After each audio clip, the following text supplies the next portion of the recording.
নিয়ে এসেছে আর এখানে 1 কেজি মতো মাছ রয়েছে আর বেশি বড় না, মোটামুটি সাইজের এনেছে। এই যে এরকম সাইজ। তোমরা কেমন আছো? তোমরা সবাই, আশা করি সবাই তোমরা ভালো আছো। আজকে কি কি বাজার হলো আর কি কি রান্না হবে চলো তোমাদের সাথে শেয়ার করে ফেলি। পিয়া মাছ নিয়ে এসেছে আর এখানে 1 কেজি মতো মাছ রয়েছে আর বেশি বড় না, মোটামুটি সাইজের এনেছে। এই যে এরকম সাইজগুলো নিয়ে এসেছে। এখন এগুলো কেটে আনিনি, এগুলো সব কাটতে হবে আবার। তেলাপিয়া মাছের ঝোল বেশ ভালো লাগে আর এই ঝাল করতে হবে মনে হচ্ছে, ছোট মাছ তো একটু সর্ষে বাটা দিয়ে ঝাল করলেও ভালো লাগবে। এগুলোকে সব ভেজে ভেজে এই যে তুলে রাখছি, ভেজে ভেজে এইভাবে তুলে রেখে দেবো। দেখি আজকে কী দিয়ে করা যায় তেলাপিয়া মাছগুলো, হয় আলু দিয়ে, আর গুঁড়ি কচু আছে, গুঁড়ি কচু দিয়ে ভাবছি করবো।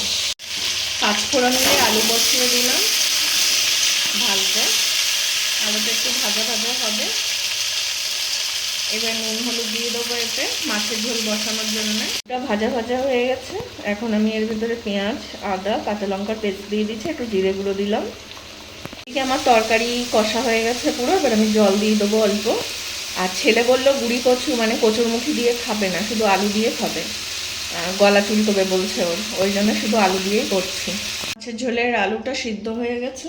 এবার আমি মাছগুলোকে ওর মধ্যে ঢেলে দেবো সব। মাছগুলো সব দিয়ে দিলাম, একটু নাড়িয়ে চাড়িয়ে দিই,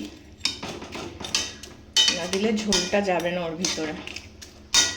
বেশি ঝোল করিনি, ছোটো তেলাপিয়া মাছ তো এই জন্যে একটু কম ঝোলই রাখবো।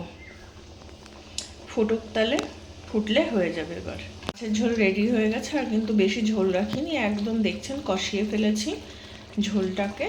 আর এতে কিন্তু গুঁড়ো লঙ্কা দেইনি, অতিরিক্ত গরম পড়েছে, এই গরমে যত হালকা পাতলা খাওয়া যায় তত ভালো। মাছটা ছোট হলে কি হবে, ভাজা খেয়েছিলাম, টেস্ট আছে খুব মাছটায়, আর এই কষা কষা বানাচ্ছি, খুব সুন্দর লাগবে খেতে। নিরামিষ তরকারি করব একটা, তার জন্য এখানে সব কেটে নিয়েছি, আর এগুলো ভাজা হবে, এই বেগুনগুলো সব ভাজা হবে নিরামিষ তরকারির জন্য, এগুলো কাটা হয়েছে। এই বেগুন ভাজা বসিয়ে দিলাম, এবার বেগুন ভাজাটা হচ্ছে। আর এরপরে আবার আমাকে বসাতে হবে এই নিরামিষ তরকারিটা, যেটা কেটে রাখা রয়েছে। আর সোনার বাবা আজকে নিরামিষ খাবে, আমাদের মাছ। আমি বসিয়ে দিলাম, এটা আছে চিচিঙ্গা, পটল, বেগুন আর 2-1টা কচুরমুখী ছিল। নিরামিষ তরকারিটা ফুটে গেছে, আর একটুখানি কষা কষা হবে এটা, মানে একদম মাখা মাখা করব তরকারিটা। এটাতেও কিন্তু বেশি মশলা দেইনি, খুব হালকার উপরেই রান্না করবো। ওর বাবা বললো পাঁচমেশালি এটা তরকারি করো, তাই জন্য করছি। আর এই সময় তরকারি খাওয়া খুব ভালো, উপকার খুব, তাই বানিয়ে নেব। একদম কষা হয়ে গেলে নামিয়ে ফেলবো এটা।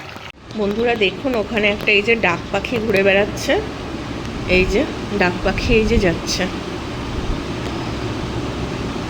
আর এরা না সারা শব্দ পেলে চলে যায় সেখান থেকে, ওই জন্য আমি আস্তে আস্তে দেখাচ্ছি।